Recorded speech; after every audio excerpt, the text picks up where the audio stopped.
आज हमारे मुआशरे के अंदर तकब्बुर भी बढ़ गया, हमारे मुआशरे के अंदर हसद भी बढ़ गया, और आज हमारे मुआशरे के अंदर झूठ भी बढ़ गया। आज इन तीनों बीमारियों के बारे में थोड़ा सा समझें, और ये तीन ऐसे रोग हैं जो इंसान को हलाक कर देते हैं। इंसान को ये महसूस नहीं होता कि ये बहुत कोई बड़ा गुनाह करने जा रहा है, लेकिन अल्लाह के नजदीक उस गुनाह का कितनी सख्त सजा है, उससे उसे वाकिफियत नहीं होती। अब आप देखें, मैंने जिस आयत की तिलावत का शर्फ हासिल किया, वो आयत करीमा कई मर्तबा आप सुन चुके। अल्लाह इरशाद फरमाता है, वइज़ क़ुल्ना लिल मलाइकति इसजुदू लि आदम फसजदू इल्ला इब्लीस अबा वस्तकबरा व काना मिनल काफिरीन। कौन है ये इब्लीस? कौन था? इतनी इबादत करने वाला बंदा कि जिसके हवाले से फरमाया गया कि राई का दाना रखने जितनी भी जगह नहीं, उतने सजदे उसने किए। और किस चीज ने उसको हलाक कर दिया और जन्नत से निकाल दिया गया, बारगाहे समदियत से उसको मरदूद करार दिया गया, कयामत तक के लिए उसके गले में लानत का तोक डाल दिया गया। वो कौन सा गुनाह है? तो कुरान कहता है, और याद करो, अल्लाह याद दिला रही। और जब हमने फरिश्तों को हुक्म दिया कि आदम को सजदा करो, तो सबने सजदा किया सिवाय इब्लीस के। और उसने क्या किया? मुनकिर व अबा, मैं नहीं करूंगा, वस्तकबरा, और गुरूर किया, गुरूर किया। तो क्या हुआ? वकाना मिनल काफिरीन, तो काफिर हो गया। खुदा का इनकार नहीं किया, खुदा के फरमान का इनकार किया, और फिर उसने कहा अना खैरुम मिन्हु, जिनको तो ए मेरे मौला सजदा करने के बारे में फरमा रहा है, उनसे तो मैं बेहतर हूं। खलक़तनी मिन नार, मुझे तूने आग से पैदा किया, खलक़तहु मिन तीन, और उनको मिट्टी से पैदा किया, तो मैं उससे बेहतर हूं।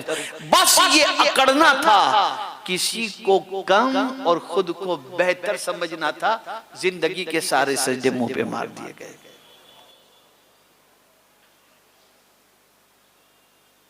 तकब्बुर, अल्लाह को किब्र पसंद नहीं। कोई इंसान तकब्बुर करे, मौला उसे गवारा नहीं करता। अब आइए मैं थोड़े से तकब्बुर की डेफिनेशन समझा दूं, ताकि हम सब इस तारीफ के अंदर कहीं लाशऊरी तौर पर इस जुर्म के मुर्तकिब तो हम नहीं हैं। तो आइए मैं आपको तकब्बुर किसे कहते हैं थोड़ा सा उसको समझा दूं, ताकि अच्छी तरीके से जो है वो बात समझ में आ जाए।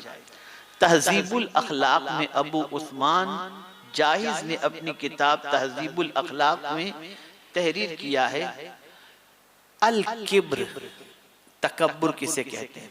अब गौर से सुनिएगा, ताकि इस तारीफ को जहन में रखने के बाद इस जुर्म से बच सकें। फरमाते हैं, खुद को बड़ा समझना, अपने अंदर मौजूद खूबियों को अच्छा जानना, और लोगों को घटिया और कमतर जानना।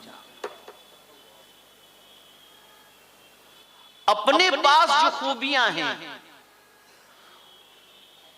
इसे बेहतर समझना, और खुद को बड़ा समझना, और लोगों को घटिया और कमतर जानना, और जिसके आगे तवाज़ु करना जरूरी है उसके सामने खुद को बड़ा जाहिर करना, ये तकब्बुर है। यानी अगर कोई शख्स किसी बड़े के सामने अकड़ता है जहां तवाज़ु करनी चाहिए, आजिज़ी करनी चाहिए, उस्ताद के सामने, शेख के सामने, बड़े बाप के सामने, माँ के सामने, भाई के सामने, जो खुद से बड़े हैं, जिनके सामने आजिज़ी से बैठना चाहिए, उनके सामने अगर कोई तकब्बुर करता है, अकड़ता है, वो कहते इनको आता क्या। और मैं आपको मिसाल देता हूं, आज का पढ़ा लिखा बेटा अपने बाप को घटिया समझता है अगर जाहिल है।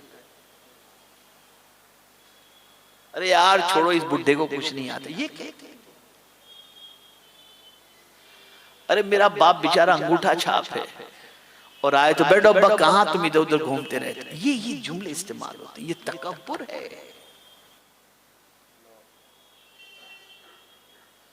ये इतना बड़ा गुनाह है जिसकी कोई इंतहा नहीं।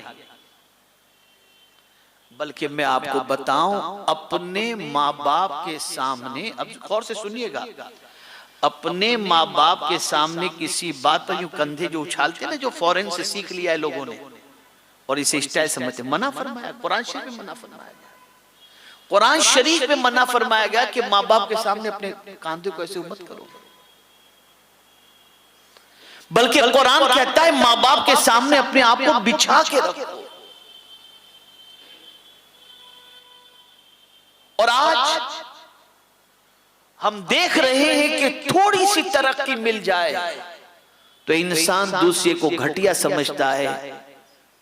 अगर कोई मर्तबा मिल गया, शौहर है तो बीवी के हवाले से, सास है तो बहू के हवाले से, पैसा है तो गरीबों के हवाले से, किसी को खातिर में कोई लाता ही नहीं, और खुद ही कोई इंसान सबसे बड़ा समझ बैठता है और समझते हैं मुझसे बड़ा कौन हो सकता है, मैं जो सोचता हूं वो सबसे अच्छा, मैं जो बोल दूं वो सबसे अच्छा, मेरे से ज्यादा दुनिया में कोई अक्लमंद है ही नहीं।